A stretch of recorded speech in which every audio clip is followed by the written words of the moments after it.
Now, the Ghetto Boys was a gang located in Lewisham, South London, originating from the Woodpecker estate within the SC14 postal district. Factions of the Ghetto Boys were spread throughout Lewisham, incorporating nearby Deptford, Lewisham and Catford. The estate became synonymous with gang culture in the 1970s onwards. In 1992, an estate action plan was drawn up for the regeneration of the estate. The plan lasted 10 years with limited funds and resulted in all but one of its tower blocks being demolished and replaced with 3-story blocks of flats. The gang had an intense rivalry with other areas in South London such as Catford, Peckham and Greenwich. Today we'll be talking about the boss of the Ghetto Boys, known as Sparks, real name Andrew Wanogo. Now, Sparks' fearsome reputation began as a schoolboy who sadly got trapped into the system when he was sent to Feltham's Young Offenders Institute during his school days. He was an awesome fighter and even fought with UK cage rage boxing champion Lee Lightning Murray.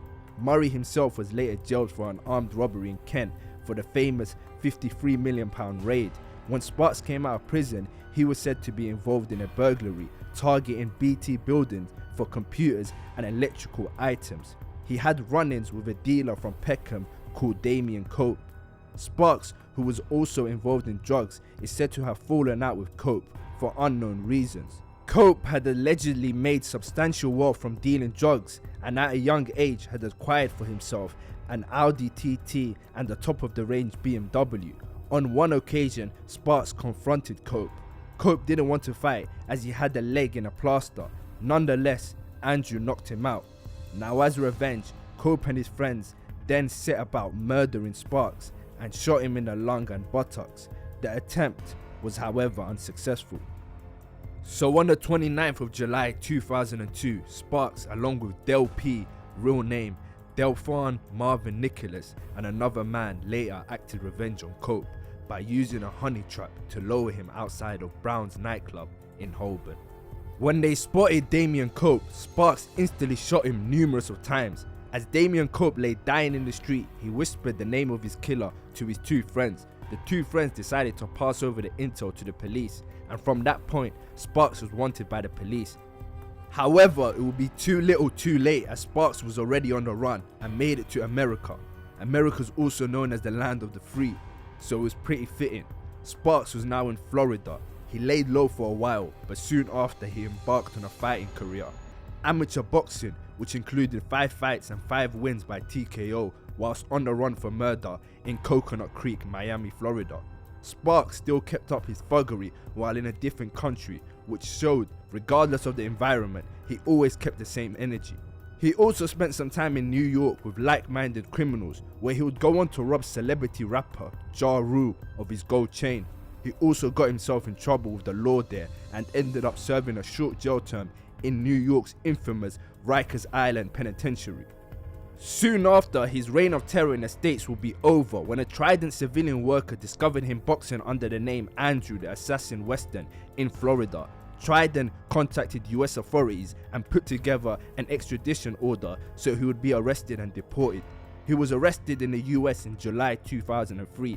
He was caught while attempting to step in the ring for a boxing match in Fort Lauderdale and extradited to the UK to be charged with murder.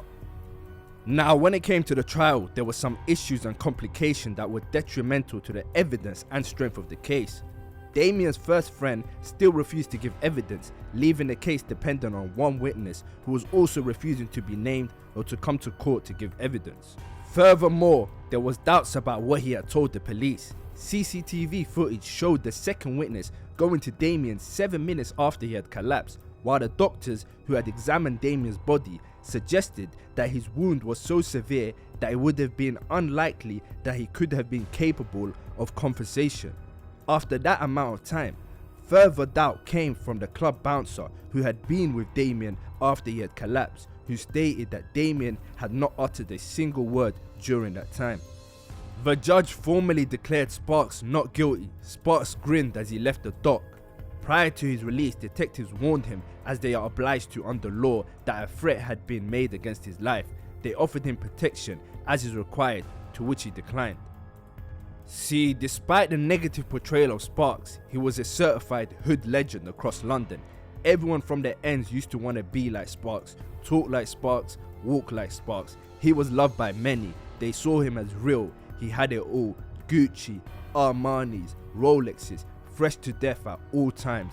Plus, he had the streets shook. Mr. Cope's mother, Lucy, then set up a charity, Mothers Against Guns, which demands life sentences without parole for gun murderers. They didn't just take Damien, they shot me. They shoot a whole family. They shoot his great-grandmother. They shoot the whole lot of us, and I can't go certain places without, boom, it's there. I can't hear certain music, you know him. I am not the same person I was in 2002. I died in 2002. And I saw pain in my kids' faces, like, they don't realise, and they always say, we want our mum back, but I can't be that person anymore.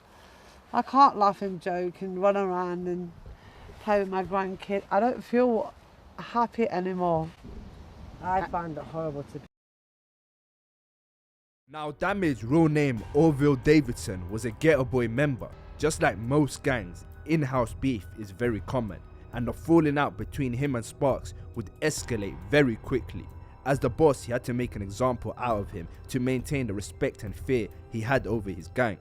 Now, on the 28th of March 2005, on the orders of Sparks, Ghetto Boy members loyal to Sparks would travel in a gold Nissan Sunny and a Yamaha motorcycle where they would spot Mr. Davidson. Mr. Davidson was sadly shot in the heart and was found lying dead on Knoll Street at about 10 PM. 3 men were arrested near the scene but were later released without charge. Like the volatile character he is, Sparks now fell out with his longtime friend Del P, who was currently serving time in prison. Del P and Sparks fell out in February 2006 when Sparks deliberately insulted Del P by assaulting his father and stealing his car. Now, this is a violation Del P couldn't let slide.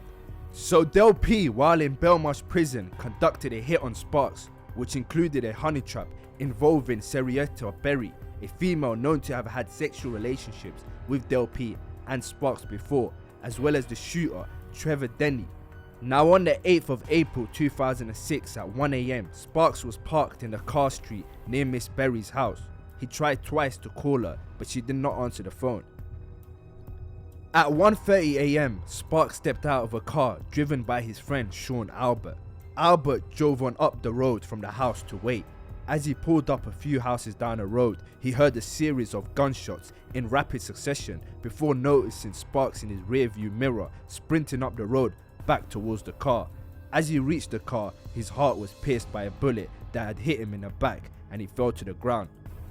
On his body, police found a 17,000 diamond encrusted Cartier watch and £1.11 in cash. The detective was convinced that the hit on Sparks on April 2006 was organised by a Belmarsh prison inmate on a smuggled mobile phone, which later investigations revealed had been used to make 17,000 calls in just 7 months. Officers spent months scanning the mobile phone records until a pattern emerged. It was later learned that a prisoner named Del P, real name Delphon Marvin Nicholas, had made a flurry of calls in the run-up to Sparks' death.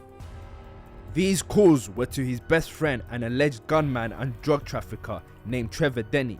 Both men had fallen out with Sparks in disputes over women and drugs, and Denny had had enough.